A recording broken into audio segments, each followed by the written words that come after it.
Morocco's historic Women's World Cup performance inspires girls even if some in Arab world ignore it. The game was sparsely attended. It was midweek, and the outcome wasn't much in doubt. The Association Sportive des Forces Armées Royales, a powerhouse in women's soccer here, ended up crushing its Moroccan Women's National Professional League opponent 7-0. Regardless, one young fan in the stands was excited from the get-go, wearing her hair in half-up pigtails and dressed in a jersey reading Morocco in Arabic. 5-year-old Alia Benot Souza descended to the pitch to meet the players. Favorite of hers, Fatima Tagnout, who plays for Morocco's national women's team and for the armed forces team known as Asfar, embraced Alia and held her hand as they posed for photos. Alia waved at another player, calling our name. During the game, she would make her way to the front of the stands, pressing against a rail for a better view. I was very happy, Alia said. Her mom, Suad El-Korkif, a teacher, said her daughter peppered her with kisses afterward in thanks for taking her to the game and asked to practice soccer. El-Korkif told her that is possible when she's older. After years largely in the margins, Moroccan women's soccer is gaining new ground at home and beyond, capturing the imagination of some girls like Alia, winning the hearts and minds of more parents, and chipping away at a traditional view of soccer as a men's game. Morocco's national team, the Atlas Lionesses, made its debut at the ongoing FIFA Women's World Cup, the first to qualify from the Arab world, where many are wild for the men's game. On Thursday, the Moroccan team celebrated a stunning victory, beating Colombia 1-0, to make it to the knockout round, creating yet more history at the global tournament. Morocco, as the Group H runner-up, will play Group F winner France in Adelaide, Australia, on Tuesday. I teach my daughters confidence, not fear, said Idris Benot Souza, Alia's father. I plant in them the spirit of soccer, the spirit of sports. Sports don't differentiate between genders. Speaking ahead of the start of the Women's World Cup, he said, the Lionesses' qualification shows how women's soccer has progressed in the North African country, filling him with joy. He added, though, that not everyone he knows shares his enthusiasm due to conservative views or to religious beliefs against women wearing shorts. The national team's Women's World Cup appearance followed their male counterparts' history-making feat as the first African or Arab team to reach the World Cup semi-finals. Last year's run galvanized support from other Arab countries. Morocco's 2022 hosting of the Women's Africa Cup of Nations drew large numbers of spectators and catapulted the country to the upcoming global tournament in Australia and New Zealand. It marked a watershed moment, soccer officials and players say.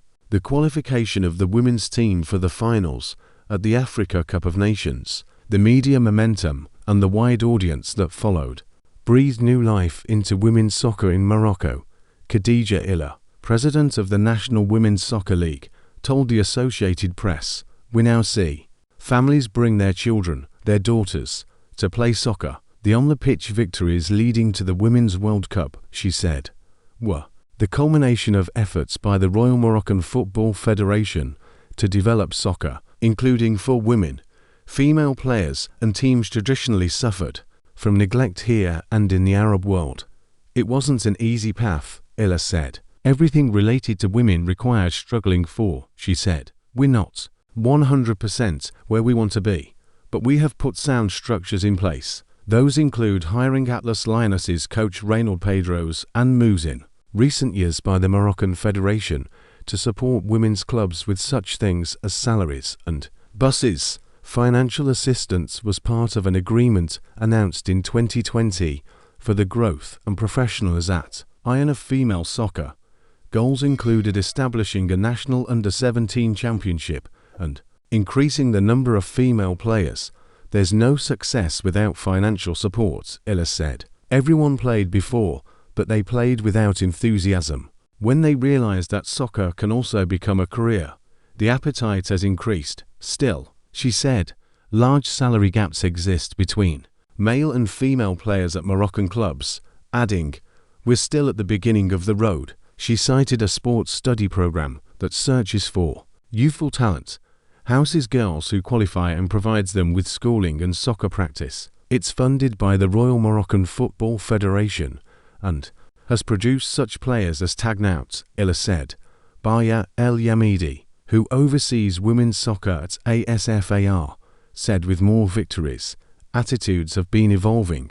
In the beginning, there was such talk, you belong in the home or in the kitchen, or girls would wait for their fathers or brothers to leave before they could sneak out to play, she said.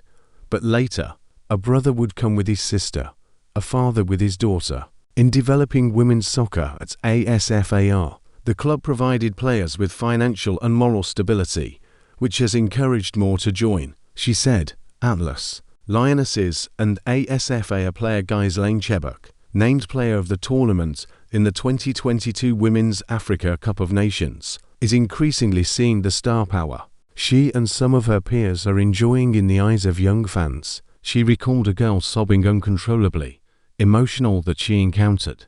Chebok and other players, that girl, she said, ended up joining ASFAR. It made us feel that we have actually made it to the hearts of young children, Chebok told the AP. When she was young, Chebok would hear neighbors telling her mother not to let her play with the boys. She felt lucky that her family, including her late father, who was a soccer player himself, backed her.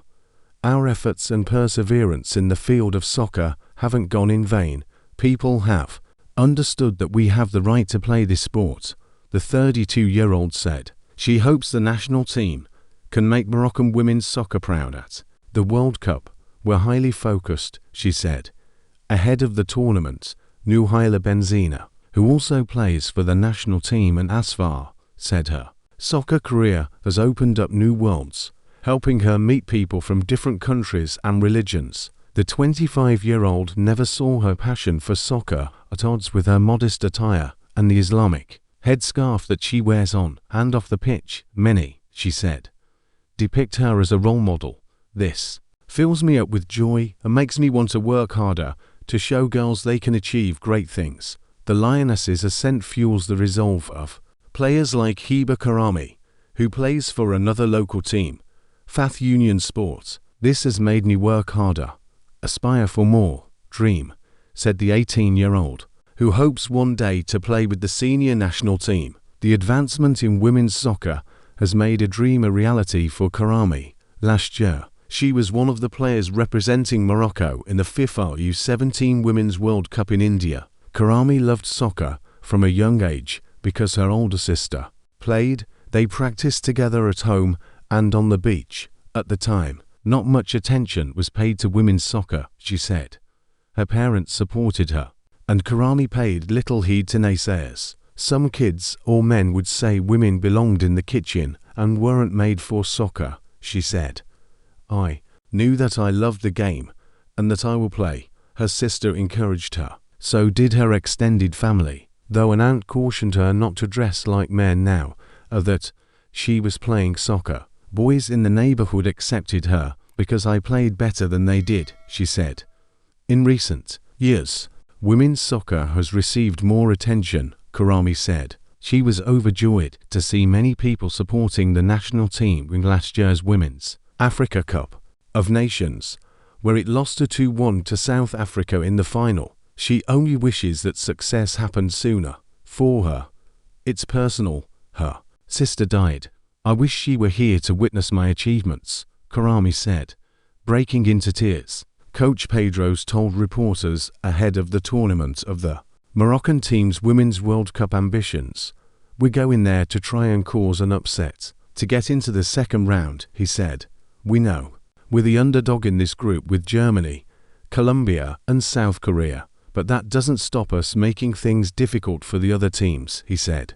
Having a Moroccan professional championship for women was a promising start, but we need to work in the clubs and in the national team to help Moroccan women's soccer progress. In parts of the Middle East and North Africa, women's soccer can be shackled by lack of financing or conservative attitudes in some areas, while making new pushes in others when there are official efforts to develop the game. Ariana Demirovic, head of women's football development at FIFA, said that in the last 3 years, the International Federation worked extensively with member associations in the MENA region to strengthen overall development of women's soccer. FIFA, she said, supported Kuwait, Libya, Saudi Arabia, and the United Arab Emirates in determining long-term strategies for women's soccer, while also working on league development and capacity-building programs in Jordan, Iraq, Oman and Tunisia.